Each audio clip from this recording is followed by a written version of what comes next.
We have discussed two basic mechanisms of reflection. One is surface reflection, and the other one is body reflection. What we haven't discussed is the impact of each one of these mechanisms on the color of incident light. That is, when you have surface radiance, or the reflection of light by a surface, what is the relationship between the color of the light that is reflected by the surface and the color of the light that's incident on the surface? So that brings us to the dichromatic reflectance model. So let's take a look at our two mechanisms once again. The first is surface reflection, which happens at the interface itself, specular reflection. It turns out that for most materials, the color of specular reflection is equal to the color of the illumination. No change here. But when it comes to body reflection, the story is different. You have light entering the material and gets bounced around, as we discussed before. And you can imagine that the material may have its own dyes and pigments, and therefore some of these wavelengths are going to be absorbed more than others. And what comes out, which is your body reflection, is going to have a different color from the color of the incident light. In fact, you can say that the color of the body reflection is the product of the color of the illumination and the color of the object, loosely defined. This has to do with the properties of the material that the object is made of. So, what all this says is that when you look at the color at a pixel in an image, we can say that it is the linear combination of the color of body reflection and the color of surface reflection. So let's look at this in color space. You have RGB color space. And let's say that this is the color of your body reflection. And that's given by this vector right here. This is the color of your surface reflection. And so any pixel that you measure on this object, we are assuming that the object is uniform in terms of its material properties. Any pixel that you measure is a linear combination of these two vectors right here. And so that defines what's called the dichromatic plane. All the points that are measured on this object, as long as it's the same material, are going to give you pixel colors that must lie on this plane that is defined by the color of the surface reflection and the color of the body reflection.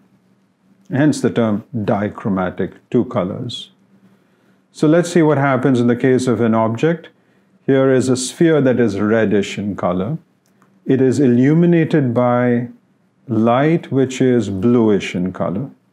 And when you map all the pixels on the sphere to color space, you get a distribution that looks like this. In this distribution, this part of it, this lower edge, if you will, represents the color of body reflection. And this outer edge right here that you see represents the color of surface reflection right here. And then you see this little artifact right here that's called clipping. Basically, the image gets saturated in one channel, one color channel, but not the other. So it produces this little artifact. So ignore this one for a minute. If you just look at this structure right here, this distribution of colors for this entire object, you can say that it looks a little bit like a skewed T. It has a T shape associated with it. And this was exploited in some previous work by Klinker to actually take a single image and then separate this image into its body reflection component and its surface reflection component. So here's an image that's given to you.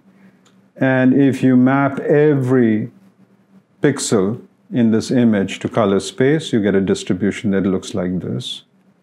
Each one of these distributions that you see here is a skewed T associated with one of these three objects.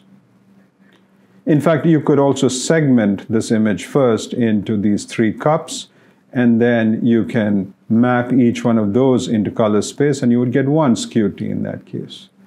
Now, using the skewed T, we want to further process the image, And so you see that if you look at these points, say for instance on this QT,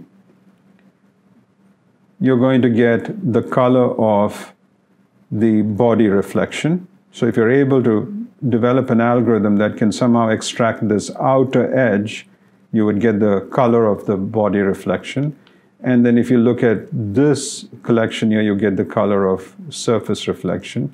And now given any point in here, you can project it onto these two vectors. You can project this color onto these two vectors to separate it into its two components, its body reflection component and its surface reflection component. So if you can do this to every pixel, then essentially what you are able to do is take this single picture right here that includes both surface and body reflection, and you're able to then separate it out into its body reflection component right here and its surface reflection component right here. This is useful because highlights or specular reflections are often a nuisance in the case of computer vision because they actually float on top of the objects. They move with the light sources, whereas the body reflection gives you the shading of the object that can reveal the three-dimensional structure of the object, say, for instance.